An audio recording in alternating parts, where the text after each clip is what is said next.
விவசாயிகளுக்கு இடுபொருட்களை வழங்கிடுமாறு தமிழக அரசுக்கு எதிர்க்கட்சித் தலைவர் எடப்பாடி பழனிசாமி வலியுறுத்தியுள்ளார். கூடுதல் விவரங்களோடு நமது செய்தியாளர் லதா இணைகிறார். வணக்கம் லதா, இது தொடர்பான மேலும் விவரம். வணக்கம். திமுக அரசு தூக்கத்திலிருந்து விழித்துக் கொண்டு காவிரியிலிருந்து சம்பா சாகுபடிக்கு தண்ணீர் திறந்து விடுவதற்கு முன் விவசாயிகளுக்கு தேவையான விதை நெல், உரம் போன்ற இடுபொருட்கள் மற்றும் வங்கி கடன் வழங்க ஏற்பாடு செய்ய வலியுறுத்தி எதிர்க்கட்சி தலைவரும் அதிமுக பொதுச் செயலாளருமான எடப்பாடி பழனிசாமி அறிக்கை ஒன்றை வெளியிட்டிருக்கிறார்.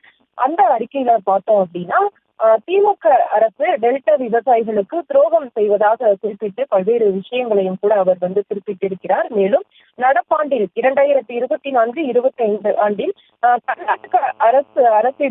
கர்நாடக காங்கிரஸ் அரசிடம் காவிரியில் போதிய தண்ணீரை பெறாததாலும், டெல்டா மாவட்ட விவசாயிகளுக்கு குறுவை சாகுபடிக்கு தண்ணீர் திறந்து விடாததாலும், மும்முனை மின்சாரம் வழங்கப்படாததாலும் விவசாயிகள் பெரும் பாதிப்புக்கு உள்ளாகி இருப்பதாக குறிப்பிட்டிருக்கக்கூடிய எடப்பாடி பழனிசாமி, கடந்த ஒரு வார காலமாக இயற்கையின் கருணையால் காவிரி நீர்பிடிப்பு பகுதியில் கடுமையான மழை பெய்து வருவதால் கர்நாடக அரசு வேறு வழியின்றி உபரி நீரை காவிரியில் திறந்து விடுகிறது என்றும், அதன் காரணமாக மேட்டூர் அணை வெகு வேகமாக நிரம்பி வருகிறது என்றும், கடந்த 27ஆம் தேதி அன்று 100 அடியை தாண்டி இருக்கக்கூடிய நிலையில் சம்பா சாகுபடிக்கு விரைவில் தண்ணீர் திறந்துவிட வலியுறுத்துவதாகவும் எடப்பாடி பழனிசாமி தனது அறிக்கையில் குறிப்பிட்டிருக்கிறார். மேலும் சம்பா சாகுபடிக்கு தேவையான குறுகிய கால மற்றும் நீண்ட கால விதை நெல் ரகங்கள் தட்டுப்பாடு உள்ளதாக விவசாயிகள் தரப்பில் இருந்து தெரிய வருகிறது என்றும், எனவே உடனடியாக இருவகை விதை நெல்களையும் தட்டுப்பாடின்றி வேண்டிய அளவு